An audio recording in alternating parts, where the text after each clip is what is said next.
Ahoy from BA. This is a Rorschach Ocean update from the 16th of September 2025, a summary of what's going down in the 70% surface of the Earth covered in salt water. To start this week's show, say hello to a newly found bony fish species. Discover magazine reported on Wednesday the 10th that researchers discovered 3 new deep-sea snailfish off the US, including the bumpy, dark, and sleek snailfish, after expeditions using the remotely operated vehicle Dock Ricketts and submersible Alvin. Teams from the Monterey Bay Aquarium Research Institute and US universities combined high-depth video, computed tomography scans, and DNA analysis to confirm the species weigh under 13,000 feet or nearly 4 kilometers below sea level. These new finds expand biodiversity records, reminding us that there is more life out there just waiting to be discovered. While new species are just being discovered, other existing species are fighting to survive. Science Alert reported on Saturday the 13th that new research warns ocean acidification could weaken sharks' teeth, dulling their bite and undermining their prowess as aquatic apex predators. Scientists incubated black-tip reef shark teeth in seawater, mimicking future acidity, and saw cracking, pitting, and loss of serrations across the crown and root. If teeth and skin-like denticles erode, sharks may struggle to feed, ripple through food webs, and weaken fisheries. If this keeps going, the predator-prey dynamics underwater will change in the near future, disrupting the balance in aquatic ecosystem stability. Deep-sea marine life may be surprised at what's waiting for them on the floor. Earth.com reported on Saturday the 13th that scientists found a hidden plastic graveyard on the deep-sea floor of the eastern Mediterranean's Levant basin of Israel, Egypt, and Turkey. In the study, the researchers took a more forensic approach to the plastic items, inspecting, analyzing, and characterizing each specimen by physiochemical properties, surface features, and materials adhering to them, like tar or marine organisms. Troll surveys showed bags and packaging dominate the debris. Lightweight films sank after manufacturers added calcium carbonate or after tar, sand, and shells clung on. The basin acts like a trap, keeping waste thousands of feet down for centuries. If this goes on, it will lead to seafood risks, damaged habitats, and costly cleanups. It might be a good time for tougher packaging material rules, regional monitoring, and less single-use plastic in daily life. On another note, it seems that national-level governments are making a huge step towards marine environmental care and recovery, as the UK government reported via a press release on Wednesday the 10th that it has introduced a bill to implement the High Seas Treaty protecting 2/3 of the ocean. It enables protected zones beyond national borders, curbs destructive activity, and shares benefits from marine genetic resources. Meanwhile, according to a report by the Associated Press released on Wednesday the 10th, China approved a national nature reserve at Scarborough Shoal in the South China Sea, a reef also claimed by the Philippines. Beijing's State Council said details will follow, framing the reserve as ecosystem protection. The shoal has seen repeated standoffs, including a recent collision between Chinese vessels while blocking a Philippine patrol, and allied drills by the Philippines, Australia, and Canada. The government sector isn't the only one offering a lending hand, as FBC News reported on Saturday the 13th that the Asian Development Bank approved a $125 million loan and a $10 million grant to boost Fiji's water security and ocean health. The project will double capacity at Suva's Kinoya wastewater plant, cut pollution in Laucala Bay, and fund leak reduction across the capital's aging network, saving about 10 million cubic meters of water and lowering emissions. A regional training hub in Lautoka will build skills. Marine biodiversity, water security, and ocean health are not the only concerns we should address.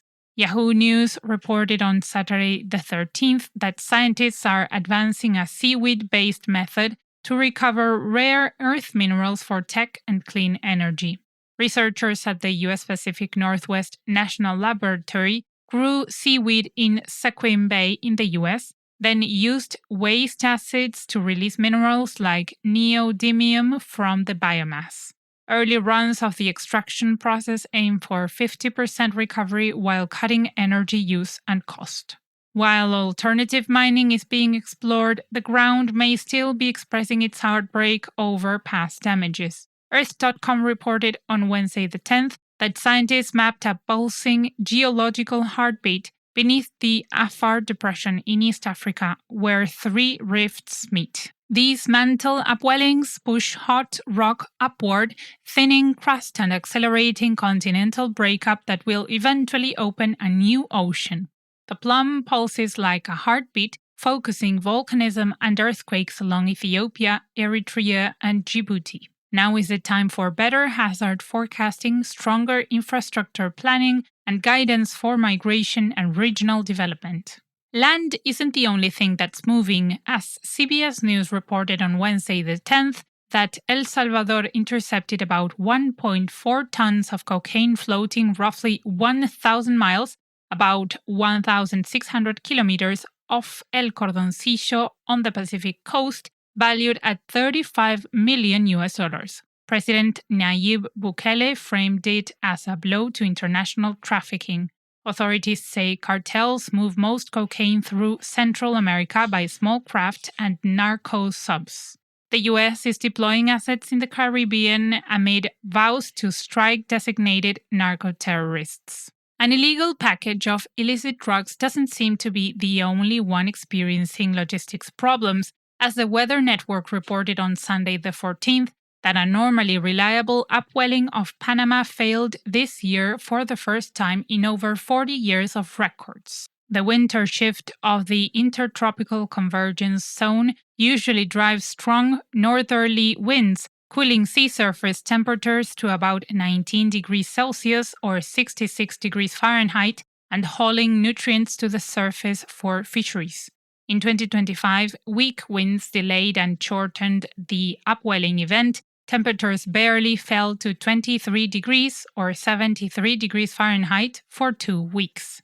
To further investigate these weather disturbances, tech-forward equipment is a must. NASA reported on Thursday the 11th that Sentinel-6B, a U.S.-European sea-level satellite launching in November, will sharpen marine weather forecasts that keep ships, crews, and cargo safe. The mission will extend a 30-year record of sea levels while providing near real-time readings of wave height, wind speed, and the shifting paths of major currents like the Gulf Stream. Forecasters will use the data to flag dangerous seas and help vessels adjust course, reducing accidents and delays. Recall that forecasts protect supply chains, stabilize prices, and support coastal planning as ocean warm and storms intensify. From searching meteorological data to seeking lost personnel, MSN reported on Monday the 15th that search teams in Durban, South Africa, temporarily suspended efforts to find a missing pilot after an extra 300 aerobatic plane crashed into the sea near North Beach by Suncoast Casino during an aviation summit display. The Metro Police Search and Rescue, the South African Police Services, the Natural Sciences Research Institute, and paramedics recovered wreckage. The full search resumes on Friday the 19th. Authorities closed Battery Beach and urged the public to avoid the area. Finishing strong with a shipping industry milestone, the Sea Trade Maritime reported on Tuesday the 16th that Shanghai set a new monthly record in August, moving 5 million TEU, which means 20-foot equivalent unit, a standard measurement for cargo capacity. Peak export season, stronger China-US flows, and the new Gemini cooperation between Maersk and Hapag-Lloyd lifted transshipments. From January to August, throughput reached about 37 million TEU, up 5% year-on-year. Yangshan handled roughly 2.5 million TEU, just over half of Shanghai's total. Expect steadier shelves ahead of year-end shopping, quicker delivery windows, and pressure on freight rates and trucking slots. And that's it for this week. Thank you for joining us. Don't forget that we do many other updates. We've got country and non-country updates, including the Arctic and multilateral shows. Check the full list with the link in the show notes. See you next week.